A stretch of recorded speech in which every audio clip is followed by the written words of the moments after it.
Assalamualaikum warahmatullahi wabarakatuh. Salam sejahtera bagi kita semua.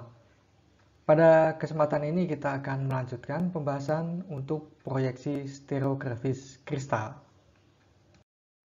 Ya, sebelum kita latihan memproyeksikan kristal secara stereografis, kita bahas terlebih dahulu ya simbol dalam proyeksi stereografis.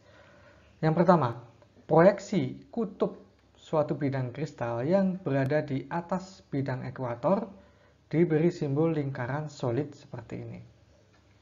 Kemudian, proyeksi kutub untuk bidang kristal yang berada di bawah bidang ekuator diberi simbol lingkaran kosong atau tidak solid seperti ini. Nah, proyeksi kutub untuk bidang kristal yang berada di atas dan di bawah bidang ekuator pada posisi yang sama diberi simbol lingkaran kosong seperti ini dan di dalamnya ada lingkaran solid. Nah, yang berikutnya, lingkaran primitif digambar dengan garis putus-putus. Kemudian, bidang cermin diproyeksikan dengan simbol garis solid sepanjang grid circle. Nah, nanti kita lihat grid circle itu apa ya. Nah, bidang cermin horizontal digambar dengan garis solid sepanjang lingkaran primitif. Nah, silahkan direview lagi materi sebelumnya. Nah, kemudian sumbu kristalografis digambar dengan simbol garis putus-putus. Namun, jika berhimpit dengan bidang cermin, digambar dengan garis solid. Ya. Jadi intinya semua itu digambar dengan garis putus-putus ya. Yaitu adalah primitif dan sumbu kristalografis. Namun jika primitif dan sumbu kristalografisnya itu berhimpit dengan garis yang merupakan hasil proyeksi stereografis bidang cermin, maka digambar dengan garis solid, tidak putus-putus.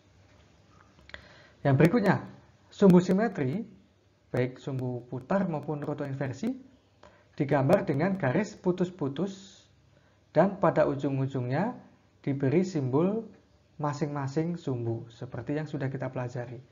Kalau sumbu rotasi 2, seperti itu ya, silahkan direview lagi. Sumbu rotasi 3, ya, kemudian 3 inversi, 4, ya, kemudian 6 ya, 6 inversi dan seterusnya. Silahkan direview lagi. Ya. Namun sekali lagi, jika berhimpit dengan bidang cermin digambar dengan garis solid. Ya, pada slide sebelumnya saya sempat menyebut grid circle. Apa itu? Ya. Jadi ini kita sebut sebagai wolfnet. Wolfnet ini kita gunakan dalam memproyeksikan kristal secara stereografis. Jadi ini merupakan alat bantu yang berupa lingkaran seperti ini yang pada dasarnya merepresentasikan sebuah bola. Yang kalau kita lihat di sini ada jejaring atau ada netnya ya, yang terdiri dari dua jenis. Yang pertama disebut sebagai grid circle atau lingkaran besar, yaitu yang dari atas ke bawah seperti ini yang menghubungkan kutub atas dan kutub bawah. Ya, kalau di bumi ini ekuivalen dengan garis bujur. Sedangkan yang kedua adalah small circle atau lingkaran kecil. Kalau di bumi ini ekuivalen dengan garis lintang, ya. Jadi yang melintang dari kiri ke kanan. Termasuk ini juga. Ini. Ini dari sini ke sini, ini juga merupakan small circle. Nah, kemudian kita akan berlatih melakukan proyeksi stereografis pada bidang-bidang pada form kubus 100 dalam tanda kurung kurawal seperti itu. Ya, jadi yang berwarna hijau ini ada 6 ya, 6 bidang. Nah, yang perlu Anda persiapkan itu 2. Anda harus ngeprint wolfnet terlebih dahulu, di print dalam kertas A4 misalnya ya. Kemudian juga Anda harus menyiapkan kertas kalkir atau tidak kalkir juga nggak masalah. Anda bisa menggunakan plastik transparan Yang penting apabila kertas kalkir atau plastik transparan itu Anda letakkan di atasnya WolfNet, jejaring itu masih terlihat. Nah, ini merupakan overlay dari WolfNet dan plastik transparan. Nah, pada plastik transparan ini saya berikan garis putus-putus pada primitif. Ya, jadi yang namanya primitif pertama harus kita gambar putus-putus dulu seperti ini. Demikian juga untuk yang atas bawah dan kiri kanan saya garis dengan garis putus-putus. Baik, dan kita lihat di sini ini merupakan koordinat polar dari 6 bidang kubus. Jadi untuk bidang dengan indeks 100 itu yang berwarna merah, berarti hasil plottingnya ada di sini. -100 yang biru tua ada di sini. Kemudian 010 yang berwarna hijau, hasil plottingnya adalah di sini. Hasil proyeksi stereografisnya ada di sini. Demikian seterusnya untuk bidang-bidang yang lain. Baik, kita bahas lebih dalam lagi. Yang pertama ini, ya, 100. Sebagaimana sudah kita bahas pada segmen sebelumnya, 100 itu memiliki koordinat polar, rho-nya adalah 90 derajat, dan pi-nya adalah 90 derajat. Pertama kita harus menentukan pi-nya dulu. Jadi pi-nya dulu 90 derajat, kita ukur. Kalau positif itu ke sini ya, kalau negatif baru ke sana. Ya, jadi dari sini kita ukur dulu ya. Anda jangan bayangkan ini ada titik-titiknya, belum ada titik-titiknya. Jadi kita ukur ya, dari B positif kan di sini, B positif. Nah, ini kita ukur 90 derajat ya. Jadi 1 2 3 4 5 6 7 8 9. 90 derajat ya. Nah, ada di sini. Ya. Nah, kemudian kita ukur ya. Kita ukur yang rho-nya. Jadi titik yang di sini tadi ya. Kita ukur 90 derajat dari pusat rho-nya. Rho itu ngukurnya dari titik tengah 90 derajat. Jadi 1 2 3 4 5 6 7 8 90 derajat. Nah, pertemuannya adalah di sini sehingga 100 itu hasil proyeksi stereografisnya ada di sini. Nah, demikian juga untuk bidang-bidang yang lain, silahkan Anda bisa perhatikan dan berlatih secara mandiri. Nah, kemudian kita akan melakukan plotting ya bidang pada form oktahedron. Dalam tanda kurung kurawal 111. Ada 8 bidang. Oktahedron itu yang berwarna oranye ini. 1, 2, 3, 4 dan di belakang ada 4. Jadi ada 8 bidang. Ya. Jadi kita tentukan terlebih dahulu ya, bidang yang pertama adalah bidang dengan indeks Miller 111. Itu berarti yang ini. Jadi kita akan melakukan plotting bidang ini. Koordinat polarnya adalah 55 derajat, 45 derajat. Jadi rho-nya itu 55 derajat. Mengapa 55 derajat? Kenapa tidak 45? Silahkan Anda pikir ya, Anda pikir sendiri. Mengapa bukan 45 rho-nya? Bukan 45. Ya, ini rho-nya ya dari garis normal dari bidang ini ya dengan sumbu C itu membentuk sudut 55 derajat, bukan 45. Ya. Baru kemudian pi-nya, azimutnya itu adalah 45 derajat. Jadi ini adalah koordinat polarnya. Ya, silakan Anda pikir sendiri ya, Anda cari mengapa 55 derajat ya. Nah, kemudian pertama kita lihat yang pi-nya dulu. 45 derajat. Berarti kita hitung dari B ya atau is di sini. Jadi 1 2 3 4. Nah, kira-kira di sini 45. Kita silang terlebih dahulu ya, tapi ini belum merupakan hasil proyeksi stereografisnya. Ya, ini baru yang rho-nya dulu. Rho-nya itu ada di sini. Ya, jadi 45 derajat ya. Nah, tahap selanjutnya apa? Nah, kalau yang tadi, karena ada kalau yang 100 tadi yang dikubus ya, 100 kan di sini, kemudian kita hitung 90 derajat dari tengah ke sini. Mudah. Tapi kalau di sini ngitungnya bagaimana? Apakah dari sini, ya nggak jelas gitu. Nah, ini harus kita tarik. Ya, ini kan overlay dari dua. Jadi WolfNet dengan plastik transparan.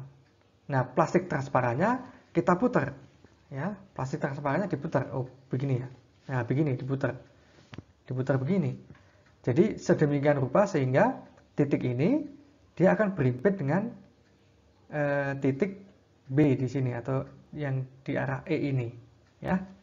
Coba kita putar ya. Nah, kira-kira seperti itu, ya. Itu kita putar, ya. Ada di sini, ya. Nah, kemudian baru kita ukur row-nya dari tengah ini, ya. Row-nya kita ukur 45 derajat. 55 derajat, maaf ya, bukan 45, 55 derajat. Jadi kita ukur 1, 2, 3, 4, 5, 55 di sini.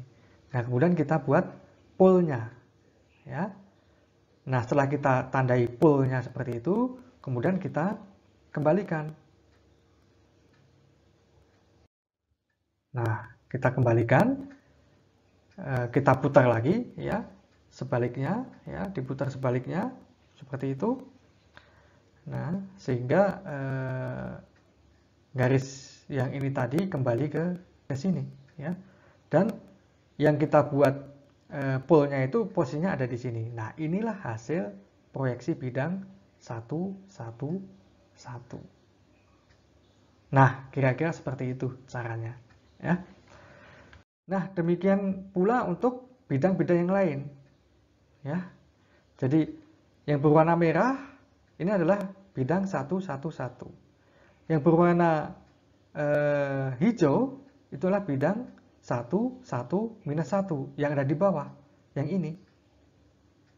Jadi 1, 1, 1 itu yang ini, merah. Kemudian 1, 1, minus 1 itu ini, itu yang hijau. Posisinya kalau dilihat di stereogram seperti ini namanya stereogram, itu terdapat dalam satu titik, satu posisi yang sama. Tapi karena di satu posisi yang sama itu ada dua bidang, yaitu yang di atas dan yang di bawah, maka kita tulis seperti ini, ya. Jadi ada lingkaran kosong, ya, artinya yang di bawah, yang hijau ini, ya, atau yang ini. Kemudian yang titik yang lingkaran solid seperti ini yang berwarna merah, itu yang di atas atau yang ini. Demikian juga untuk yang ini, sama prinsipnya, caranya adalah sama.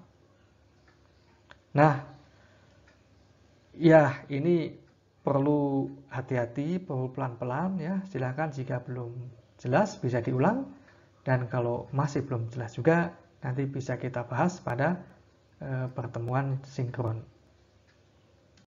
Nah, kemudian plotting bidang pada form dodecahedron atau dalam tanda kurung kawal 1, 0, 1 yang berwarna ungu. Ini agak keunguan ini, ya. Ada 12 bidang. Prinsipnya sama dengan yang saya jelaskan tadi, ya. Sehingga hasil proyeksi stereografisnya adalah seperti ini. Ada 12 bidang, ya. Ini itu yang mana? Ini itu adalah yang ini, ya. Kemudian yang ini yang mana? Ini adalah yang ini.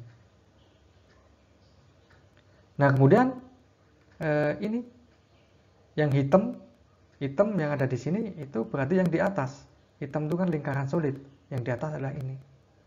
Sedangkan lingkaran kosongnya itu merepresentasikan yang bawah di sini. Dan seterusnya. Demikian juga untuk yang lain. Nah, kemudian plotting untuk sumbu rotasi. Nah, kita lihat, ya. Jadi ini adalah sumbu rotasi 2. Jadi ada 6, ya. 6 sumbu rotasi 2. Ya, misalkan dari sini, ya, sampai ke sini. Ini sumbu rotasi 2 kan. Demikian juga dari sini sampai ke yang di belakang sana. Ini sumbu rotasi 2. Dari sini sampai sini itu kita gambar ini. Sumbu rotasinya adalah ini. Di ujung-ujungnya kita berikan notasi sumbu rotasi 2 seperti itu. Nah, yang ini yang mana? Ini adalah dari sini sampai ke ujung pojok di sana. Ya, di sini. Nah, kemudian kalau misalkan ada ini dari sini ya, kemudian ke sini. Ini adalah sumbu rotasi 2 juga. Tapi miring. Kalau yang 2 tadi kan datar. Yang dari sini sampai sana, kemudian dari kiri ini sampai sini kan datar. Karena datar maka kita gambar sampai ke primitif seperti itu. Tapi kalau kita lihat dari sini sampai ke sini, ini sumbu rotasi 2 juga, tapi sumbu rotasi 2 yang dia menunjam, tidak datar, ya. Tidak mendatar, dia miring, ya. Miringnya berapa? Miringnya adalah 45 derajat. Ya. Sehingga dari sini sampai sini, ya, tengah-tengah rusuk sana sampai ke tengah-tengah rusuk yang di sini, itu yang mana? Sumbu rotasi 2-nya ini. Dari sini sampai ke sini. Kenapa cuma digambar dari sini sampai sini, tidak dari ujung primitif sini sampai ke primitif sini? Tidak. Kenapa? Karena ini miring. Ya, jadi rho-nya adalah 45 derajat. 45 derajat dari mana? Sudut yang dibentuk antara sumbu C dengan sumbu rotasi tersebut. 45 derajat. Sehingga kita hitung 45, 1, 2, 3, 4, 45 di sini. Sini. Ya. Itu yang dari sana sampai ke sini. Kemudian dari sini, ya, tengah-tengah ini sampai ke tengah-tengah tapi yang ada di sana. Nah, itu ini juga sama. Jadi ini merepresentasikan ada 2. Ya, ada 2 sumbu rotasi 2. Tapi yang saling berimpit. Berimpit di gambaran 2 dimensi ini. Kalau di 3 dimensinya dia tidak berimpit. Tapi kalau kita lihat dari atas, yang namanya stereogram itu kan dilihat dari atas. Itu seperti seolah-olah berimpit seperti itu. Jadi ini pada dasarnya ada 2. Nah, kemudian dari ini, tengah sini sampai ke yang di sana, tengah yang di sana. Itu adalah dari sini sampai ke sini. Demikian juga di sini, tengah-tengah di sini sampai ke tengah-tengah di sini. Itu ini juga, miringnya berapa? 45 derajat juga. Kita hitung, 1, 2, 3, 4, 45 di sini. Ya, sehingga kita mempunyai 6 sumbu rotasi 2, yaitu adalah 1, 2, 3, 4. Jadi ini 2 kali. Kemudian 5, 6. Ini 2 kali juga. Tapi dia berimpit. Di tampilan 2 dimensi ini dia berimpit. Kemudian yang berikutnya. Ini adalah sumbu roto inversi 3. Ya. Jadi sumbu roto inversi 3 itu rho-nya berapa? Rho-nya adalah 55 derajat. Dari mana 55 derajat? Sudut yang dibentuk antara sumbu C dengan sumbu roto inversi 3 tersebut. Ya. Nah, tapi kan kalau sumbu roto inversi 3-nya kan posisinya di sini. Bagaimana ngukurnya? Sama dengan yang tadi. Itu kita putar dulu. Yang apa itu namanya? Yang plastik transparannya kita putar dulu, ya. Sedemikian rupa sehingga ya kita putar 45 derajat karena kan azimut, katakanlah ini kan dari sini sampai ke yang sana itu kan diagonal ruang, itu kan sumbu roto inversi 3. Ini kan azimutnya kan 45 derajat. 45 derajat. Jadi ini dari sini kita hitung 45 derajat dari sampai sini. Nah, kemudian ini kita putar, ya, begini, kita putar begini. 45 derajat. Sedemikian rupa sehingga ini berimpit dengan di sini. Baru kemudian kita ukur 55. 1, 2, 3, 4, 5, 55 derajat di sini. Kita kasihkan notasi di situ. Gambar roto inversi 3 di situ. Ya. Nah, kemudian baru kita kembalikan. Kalau kita kembalikan, maka posisinya ada di sini. Ya, demikian juga untuk yang lain gitu ya. Nah, di sini ada 4 sumbu roto inversi 3, yaitu 1, ini 2 kali. 2 ya. Jadi yang di sini sama yang di bawah sana. Kemudian yang di sini sampai ke bawah sini ini berimpit. Jadi ada 2 ini, dihitungnya 2. Jadi 1, 2 ya, kemudian 3, 4. 4 sumbu roto inversi 3. Nah, kemudian terdapat 3 sumbu rotasi 4. Ya, sumbu rotasi 4-nya yang mana? Yang ini. Dari tengah-tengah bidang 100 ini sampai ke tengah-tengah bidang minus 100 yang ada di belakangnya sana. Itu yang mana? Ini. Sini sampai ke sini. Ini adalah sumbu rotasi 4 yang berimpit dengan sumbu A. Nah, kemudian sumbu rotasi 4 yang berimpit dengan sumbu B dari kiri ke kanan itu yang ini. Ya. Nah, kemudian sumbu rotasi 4 yang berimpit dengan sumbu C yang mana? Yang ini. Ya, jadi ada 3. 1, 2, 3. Ya. Nah, kemudian yang terakhir kita akan plotting bidang cermin. Ada berapa bidang cermin di sini? Ada 9. Ya, jadi ini kan hexoctahedral ya. Ya. Kelasnya adalah hexoctahedral, itu pasti memiliki 9 bidang cermin. Nah, kita plot. Yang pertama adalah 1 bidang cermin yang tegak lurus terhadap sumbu C. Ya, yang membelah kubus ini ya menjadi bagian atas dan bawah. Ya, itu adalah ini. Nah, tadi sebelum kita bicara bidang cermin, ini kan kita gambar dengan garis putus-putus, primitif. Tapi karena sekarang kita sudah mengeplot bidang cermin dan ternyata ada bidang cermin yang horizontal, maka pada primitif ini kita ubah dari garis putus-putus menjadi garis solid seperti ini. Ya. Nah, kemudian 1 bidang cermin tegak lurus sumbu A. Nah, ini yang mana? Ini adalah yang membagi kubus ini menjadi 2 bagian, yaitu depan dan belakang sana. Jadi vertikal ya, mengiris, membagi 2 sama persis menjadi depan dan belakang. Ya.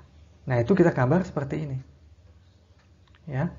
Karena dia tegak, maka kalau tegak itu kan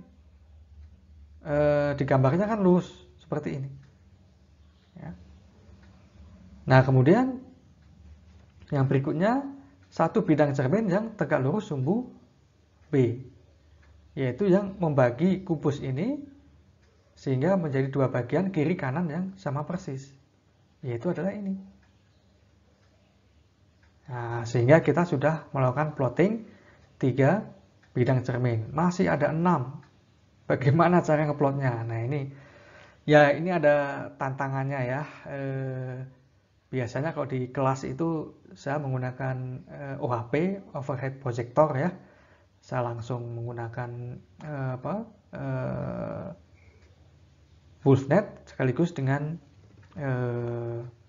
plastik transparan dan langsung didemonstrasikan. Nah, cuman kalau di video seperti ini ternyata ada kesulitan, tapi semoga Anda bisa mengerti ya. Ya, ini keterbatasan kita di pembelajaran daring seperti ini ya, kita sudah berusaha sebaik mungkin, semoga masih bisa dipahami ya oleh Anda. Nah, kita lanjut. Nah, ini adalah 6 bidang cermin ya pada diagonal bidang kristal. Ya. Jadi ini yang membagi miring gitu ya, miring dibagi jadi 2 ya. Itu adalah yang ini. Lurus ini. Kenapa lurus? Karena tegak. Bidang cerminnya adalah tegak. Ini juga tegak. Bidang cermin ini juga tegak. Yang membagi 2 sama persis. Ya, ini diiris sampai ke bawah. Ya, itu yang ini. Nah, kita sudah punya ini 1 dan 2. Berarti sudah ada 5. Masih ada 4 lagi. Nah, 4 itu yang mana? Nah, kalau kita lihat yang membagi begini, ya. Ini kan bidang cermin yang miring. Ya. Miringnya berapa? 45 derajat. Jadi, sudut yang dibentuk oleh sumbu C dengan bidang cermin tersebut adalah 45 derajat. Sehingga kita ukur 1, 2, 3, 4, 45. Nah, kemudian kita gambar sesuai pada sudut 45 pada garis bujur 45 derajat dari atas sampai bawah. Begini. Nah, ini adalah bidang cermin. Yang mana? Yang ini. Nah, kemudian terdapat bidang cermin yang lain lagi, ya, yang ini yang membagi menyilang begini. Yang mana itu? Yang ini. Kemiringannya berapa? Rho-nya berapa? Rho-nya adalah 45 derajat. 1, 2, 3, 4, 45. Ya. Nah, kemudian dengan cara yang sama adalah yang membagi ke sana, ya. Yang membagi ke sana 45 derajat. Yang membagi ke sana 45 derajat itu yang mana? Yang ini. Loh, ini gambarnya gimana? Nah, ini gambarnya harus diputar dulu. Ya, harus diputar 90 derajat dulu supaya kita bisa mendapatkan garis bujur. Dan kemudian kita ukur 45 derajat, kemudian kita gambar garis bujur pada 45 derajat tersebut sehingga kita peroleh ini. Dan kemudian kita kembalikan lagi, ya. Kita kembalikan sehingga posisinya akan menjadi seperti ini. Sedemikian juga yang ini. Nah, ya, ini memang sulit ya. Bagi saya juga ada agak kesulitan dalam menjelaskan secara online dengan rekaman video ini. Semoga meskipun begitu ya, semoga Anda tetap bisa menangkap apa yang saya sampaikan. Kalau masih belum bisa menangkap, nanti kita diskusikan pada saat pertemuan sinkron. Pertemuan sinkron pun ya, kita itu hanya tatap layar. Artinya yang kita tatap itu 2 dimensi saja. Kalaupun nanti belum bisa mengerti, ya masih cukup sulit, nanti kita akan berlatih ya setelah pandemi berakhir, ya untuk praktikum proyeksi stereografis yang lebih lengkap lagi, ya. Demikian yang dapat saya sampaikan dan semoga Anda tetap semangat. Assalamualaikum warahmatullahi wabarakatuh.